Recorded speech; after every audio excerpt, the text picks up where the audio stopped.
पागल हो रही हूँ मैं। एक तो obviously it has a story. Tattoo studios near me, tattoo artist near me. It's fine यार, all baddies are going bold, niacinamide. तो ऐसा टैटू भी मेरे को अगले 2.5 सेकंड में ढूंढना था। एक ही बंदा बैठा था वहाँ पे और वो टैटू आर्टिस्ट भी नहीं था।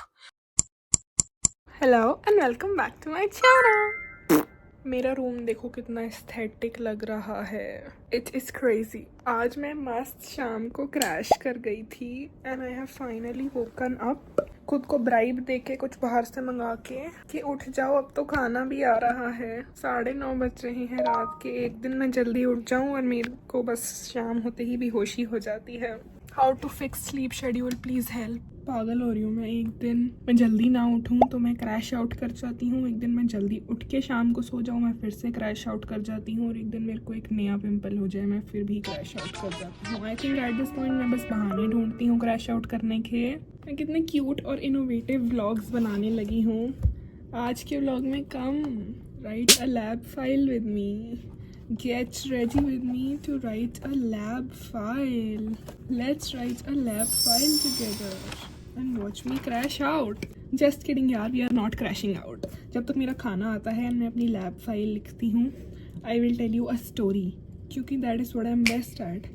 A lot of people have been asking about my tattoo की स्टोरी, जो कि if I was a cool enough person मैं यही बोलती कि oh it doesn't have a story, I am just cool like that, but obviously it has a story. मैं इतनी cool और नॉन चलांट अगर होती तो हर बार जब मैं इंटरनेट पे टैटू करवाऊंगी के दावे करती हूँ और फिर टैटू स्टूडियो के बाहर जाके मेरे को लगता है क्या मैं इतनी कूल और नॉन चलांट हूँ कि मैं एकदम से रैंडमली किसी दिन जाके टैटू करवा के आ जाऊँ, जबकि मेरे को कोई चीज़ नहीं रोक रही है ये कराने से। कोई इंसान, कोई चीज़, कोई मीन्स, कुछ ऐसी चीज़ नहीं है जो मेरे को रोक रही है, but I am just not cool enough कि मैं रैंडमली उठ के एक टैटू करवा सकूँ। तो obviously it has a story. तो I came to college like 10 days after my 18th birthday and I got this tattoo a day before my 18th birthday. क्योंकि अब मेरे को टैटू तो करवाना था, क्योंकि मेरे को हमेशा से टैटू करवाना था, बट बस किसी को लगता नहीं था मेरे घर में कि मैं टैटू के लिए अभी बड़ी हूँ। बट जब मैं अडल्ट बनने वाली थी तो मैंने सम हाउ कन्विंस कर लिया था अपने घर वालों को कि मेरे को टैटू करवाना ही है। अब तो अलाउड नहीं होता पापा कॉलेज में बिना टैटू के जाना। इट इज़ नॉट अलाउड, ज़रूरी है बहुत ज़्यादा। तो सम हाउ उनको कन्विंस करने के बाद अब मेरी सारी की सारी एनर्जी बचपन से मेरे पेरेंट्स को ये कन्विंस करने में लग गई कि मेरे को टैटू करवाने दो। और मैंने कभी सोचा ही नहीं था कि वो कन्विंस हो पाएंगे, तो ये मैं कभी सोच ही नहीं पाई कि मेरे को टैटू एक्चुअली में कराना क्या है। तो एक दिन randomly a day before my birthday मैं अपने पापा के साथ कहीं बाहर गई थी एंड हमारा कोई प्लान नहीं था कि मेरा टैटू होगा उस दिन। बस मैंने उन्हें कन्विंस करा, भीख मांगी, खुद की जान लेने की धमकी दी, या कुछ मेरे को नहीं याद क्या करा मैंने ऐसा कि वो मान गए कि ओके करा लो टैटू। पहले तो मेरे को लगा मेरे साथ धोखा हो रहा है, कैमरे लगे हैं आसपास, अभी मेरे को बोला जाएगा इट्स अ प्रैंक वीडियो, आपका रिएक्शन रिकॉर्ड कर रहे थे, हम यूट्यूबर बन गए हैं। क्योंकि at that point of time मेरे लिए बहुत ज़्यादा रियलिस्टिक था कि मेरे घर वाले यूट्यूबर बन रहे हैं, उनका फर्स्ट प्रैंक मेरे पे हो रहा है, रादर दैन ये एक्सेप्ट करना कि मेरे को टैटू कराने दे रहे हैं। But it was not a prank. देखो मैं कितनी प्रोडक्टिव हूँ, मैं साथ साथ फाइल भी लिख रही हूँ।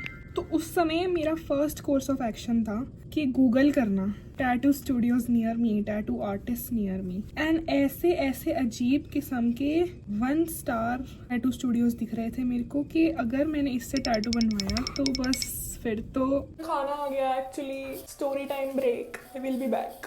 आई एम बैक। एंड मेरे को सबसे ज़्यादा ये माइक तो इसी चीज़ के लिए चाहिए था कि मैं अपने बाथरूम में बिना चीखे चिल्लाए रिकॉर्ड कर सकूं। तो आई होप कि इसकी आवाज़ आ रही है। तो I will continue my story while doing my skin care. Obviously इसे गंजी से लगी, इसको आगे कर लूँ। इट्स फाइन यार, all baddies are going bold. जैसे वो वाली जोक है ना कि you're so funny don't go bold, I am so funny. तो या सैलिसिलिक एसिड। तो जैसे ही मेरे को अपने परिवार वालों से ग्रीन लाइट मिली कि मैं टैटू बनवा सकती हूँ, तो मैं बावलों की तरह आसपास टैटू स्टूडियोज़ ढूंढने लगी। एंड इससे पहले अब मैंने सोचा कि मैं ना कोई अच्छे से रेनाउंड रील्स वील्स देख के बेस्ट टॉप टैटू स्टूडियो इन दिल्ली से करवाती हूँ। बट मेरे को डर था कि वहाँ तक पहुँचने तक अगर मेरे पापा का मूड बदल गया तो कोई फ़ायदा नहीं होगा। तो इसके बढ़िया कोई भी जो नियरेस्ट शेडी से भी शेडी हो, गंदे रिव्यू का ही हो चाहे, मेरे को वहाँ से टैटू बनवा लेना चाहिए ताकि एटलीस्ट मेरे पास एक टैटू तो हो। तो मैंने यही करा। मैंने फर्स्ट थिंग ढूँढी कि tattoo Studios near me, and जो भी आया मैंने उसकी डायरेक्शन लगा दी एंड मैं अपने पापा को बोला राइट लो, लेफ्ट लो, and we finally reached there. Niacinamide.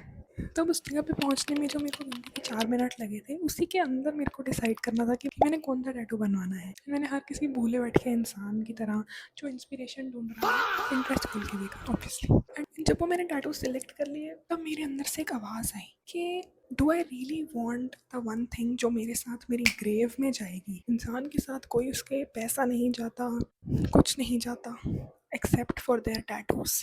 So the one thing that is going to go to my grave with me be someone else's inspiration.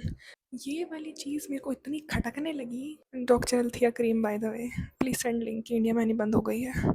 तो ये चीज़ सोच के मैं इतना घबरा गई। मैंने सोचा कि ये तो मैं बादल गरज रहे कि मैं इतने मेन स्ट्रीम और जेनेरिक रिकरिंग टैटूज तो नहीं बनवा सकती। अगर मैं किसी से इंस्पिरेशन ले भी रही हूँ तो वो भी बहुत ही एक ऐसे नीश इंसान से होनी चाहिए जिसका टैटू ज़्यादा लोगों ने ना करवाया हो एंड जो कि मोर देन दैट मुझसे रेजोनेट करे। तो ऐसा टैटू भी मेरे को अगले 2.5 सेकंड में ढूंढना था क्योंकि हम वहाँ पे पहुँच चुके थे। तो the first thing that I saw was this tattoo that said why not. And यही तो मैं अपनी लाइफ के साथ सुखा रहा हूँ, कैसे भी पागल होता है। यही तो मैं अपनी लाइफ के साथ करना चाहती थी, everything which I want to do without giving it another thought, क्योंकि rational decisions are overrated. And ये बात करते करते मेरे को लग रहा है कि मेरे को एक और टैटू बनवा लेना चाहिए। इस पूरे टैटू का पर्पस ही डिफाई हो रहा है अगर मैं एक और टैटू करवाने के लिए इतना सोच रही हूँ। I will get it done but या। तो फिर उस शेडी सी दुकान में जाके एक ही बंदा बैठा था वहाँ पे और वो टैटू आर्टिस्ट भी नहीं था। पता नहीं मेरी वाइफ है टैटू आर्टिस्ट, आप मेरे को टैटू दिखाओ, मैं तब तक उसका प्रिंट नहीं। टैटू ऐसे बनता है कि वो प्रिंट निकाला उन्होंने एंड मेरे यहाँ पे चिपकाया हाथ पे, उन्होंने पेन से लिखा ऐसे जो भी मार्क वार्क करा एंड तब रियल टैटू आर्टिस्ट आई, उन्होंने मेरा टैटू बनवाया। एंड मेरे को कुछ दर्द नहीं हुआ। मेरे को लगा था इंजेक्शन जितना तो दर्द होगा, इंजेक्शन से इतना तेज़ दर्द होता है, मेरे को ब्लड टेस्ट कराना हो कुछ कराना हो मैं फट के चार जाती है। पर टैटू मेरे को पता भी नहीं चला। I was so excited, I was recording throughout and so happy. This was my tattoo story while doing my skin care CeraVe. तो अब जबकि जिन लोगों ने मेरा टैटू देख लिया है उनके लिए तो ये एक बैक स्टोरी हुई, but if you haven't seen my tattoo yet it looks like this. Why not, ऐसे कर्व ऑफ अ हैंड पे सेट है ये। तो या I will get another tattoo. अगर किसके पास ऐसे टैटू इंस्पो है जो उनको लगता है कि मुझसे रेजोनेट करती है मेरी पर्सनैलिटी से, सो send me and I will also look for it. 50K पे न्यू टैटू करा रहा है भाई। सो मेरी कितनी crazy night time skin care routine है। मैं ये नई चीज़ लगाने लगी हूँ, ये अच्छे से काम करी तो आई विल गिव रिव्यू। ये पिंक थी तो मैंने इसको मंगा लिया। एंड कोई इतनी क्रेजी स्किन केयर करे और तो भी उसे पिंपल आए तो उसे नई नई चीज़ें ट्राई करनी ही पड़ती है। करेंटली इसको बस मैं ईयरबड भी अपनी जेब में लेके आई हूँ ताकि मैं एक ही बारी में ये फिल्म करके निकलूँ और मेरे रूममेट्स को ये ना लगे कि मैं पागल को डिप करके ऐसे करके लगाना होता है। I will give review. मेरे रिव्यू से पहले मत खरीदना, फिर मेरे को लोग गालियाँ देते हैं कि आप तो इतना गंदा यार। इसके बाद तो मैं नहीं जाऊंगी कहीं, कमरे में ही I will be found for the rest of the night. तो फिर वॉच्ड माई टैटू की बैक स्टोरी एंड माई अजीब सा night time skin care which is very non aesthetic, then comment pimple so that I know कि बस pimple. Like share subscribe मस्ती and send me more tattoo inspo that you think resonates with me. Hello गिरी tattoo करवा लूँ क्या? And I will see you tomorrow. इतना ऊंचा मैं अपने बेड पे बैठ के मैंने कभी जीवन में ना व्लॉग बनाया हो। मैं कैसे जमीन पे बैठ के व्लॉग बनाऊंगी? This is so depressing. But still मेरे को लगा कि ऑटो के आने जाने के पैसे जूडियो पे उड़ाने वाले पैसों से ज़्यादा ना हो जाए तो एक चीज़ तो लेके जानी ही पड़ेगी। I have had worse choices in makeup than this gloss. यही मेरे को बताना था मैंने, वैसे चुप रहने के लिए। फिर अगर मेरे को किसी से बात नहीं करनी होगी तो मैं ये लगा लूंगी या फिर I will act like dry shampoo. और फिर मैं एक सैलून में गई थी ऐसे हेयर वॉश ब्लो ड्राई करवाने।